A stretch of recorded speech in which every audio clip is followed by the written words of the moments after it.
स्वागत छ रानाको संसारमा। साथीहरू, आज सन्डेको दिन मेरो चाहिँ छुट्टी थियो अनि आज चाहिँ अलि अबेरसम्म सुतेँ। लगभग 8 बजीसम्म सुतेँ अनि उठेर मजाले गरेर चिया नास्ता खाएर बिस्तारै म चाहिँ एउटा सानो भिडियोहरू खिचौँ भनेर चाहिँ यता बगरतिर आएको। त्यसलाई चाहिँ यता रमल पनि भनिन्छ। बट्टा किसिमले रमल भन्थ्यौँ। खासै हो रमल, जहाँ चाहिँ बालुवा घारी र काँडे घाँस देख्ने अरू केही पनि हुँदैन। साथीहरू, यहाँ चाहिँ साथीहरू प्राय हामी जस्तो काम गर्न विदेशी घुम्न आउने साथीहरूले चाहिँ यहाँ चाहिँ एउटा हप्ताभरि दुःख गरेको र मन भुलाउने एउटा ठाउँ हो, जहाँ चाहिँ यहाँ दारू पानी व्यापार बिजनेस गर्छन्। प्राय कालेहरूले, अफ्रिकन कालेहरूले र बाजेहरूले, जहाँ चाहिँ अवैध रूपमा चाहिँ रक्सी सेल गर्छन् होइन। अनि यहाँ चाहिँ साथीहरूले चाहिँ किनेर खान्छन्। यहाँ हरेक किसिमको बियर रक्सीहरू चाहिँ पाइन्छ साथीहरू। अनि अहिले चाहिँ यहाँको स्थिति भनेको नर्मल ठिकै छ यहाँ, तर बिस्तारै गर्मी बढ्दैछ साथीहरू। अनि म चाहिँ जो पनि यहाँ दुबईमा रहने साथीभाइहरूलाई भन्छु कि अब गर्मी बढ्दैछ साथीहरू, खानपिनमा ध्यान दिनु होला। तर यहाँ अलिकति प्रायः जस्तो साथीहरूले आफ्नो स्वास्थ्यको ध्यान दिँदैन। यस्तो गर्मीमा बसेर जाँड रक्सीहरू खान्छन् होइन। अनि आफ्नो स्वास्थ्यलाई खराब बनाइरहेका छन्। ल हेर्नु साथीहरू, त्यहाँ कुनामा बसेर एउटा ग्रुप रक्सी खाइरहेको छ। यहाँ हरेक कुनाहरूमा छ। अनि रमल यस्तो छ साथीहरू, हेर्नु होला। अनि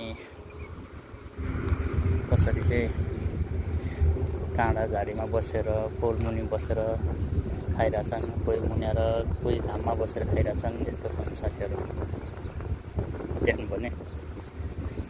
यो चाहिँ एकदम सेन्सिटिभ र डेन्जर ठाउँ हो। यो जग्गामा प्रायः जसो म चाहिँ कोही पनि नआउनु होला भन्न चाहन्छु।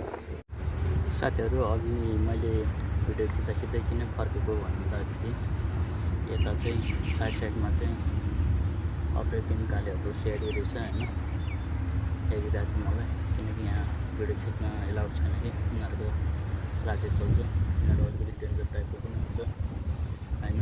त्यसै कारणले म चाहिँ फर्केर आएको। अनि यहाँ चाहिँ अलिकति डेन्जर ठाउँ हो साथीहरू। सकेसम्म त्यो पनि साथीहरू यस्तो ठाउँहरूमा चाहिँ नआउनु होला भन्न चाहन्छु साथीहरू। र त साथीहरू, अहिले यति नै, बाँकी अर्को भिडियोमा है त। यो चाहिँ बेलुकाको दृश्य हेर्नुहोस् साथीहरू। अलिअलि शीतल पनि हुन्छ कि बेलुकी पख। दिउँसो चाहिँ एकदम घाम चर्किन थालेको छ। एकदम घाम छ, बाहिर निस्किन सकिँदैन। बिहान त्यसैले म पनि धेरै बेर बसिनँ। अलिकति बस्ने ठाउँ पनि होइन कि त्यो ठाउँ। त्यसै कारणले गर्दाखेरि म चाहिँ फर्केर आइहालेँ। हेर्नु साथीहरू, कति साथीहरू डाँडामा पिकनिक जस्तो बनाउने खाने पनि गरिरहेका छन्, रमाइलो गरिरहेका छन्। ल हेर्नु साथीहरू, माछा तार्दैछन्, मासुहरू फ्राई गर्दैछन्। छुट्टीको दिन सन्डे यो डाँडामा ट्याक्क ग्यासहरू लिएर आउँछन् 2-4जना साथीहरू मिलेर, अनि यतै बनाउँछन्। आनन्दसँग गफसप लगायो। रक्सी सक्सी यतैतिर पाइन्छ, रक्सी बियर सेयर यतै पाउँछ, लिएर आउँछन्, यति बनाउँछ शीतन। अनि आनन्दसँग गफसप लगाएर खान्छन्। दुःख बिसाउने चौतारी हो यो ठाउँ।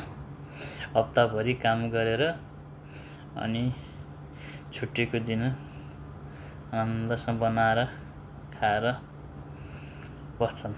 ल हेर्नु, यो डाँडाबाट फेरि यस्तो राम्रो भ्यूहरू देखिन्छ कि। बेलुकी पख त ठिकै हो, तर दिउँसो चाहिँ गर्मीमा चाहिँ बाहिर निस्किन सकिँदैन।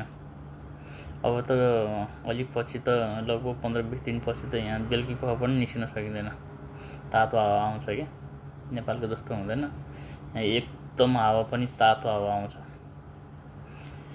हेर्नु सबैजना छ यहाँ, हरेक देशको मान्छेहरू चाहिँ आउँछन्,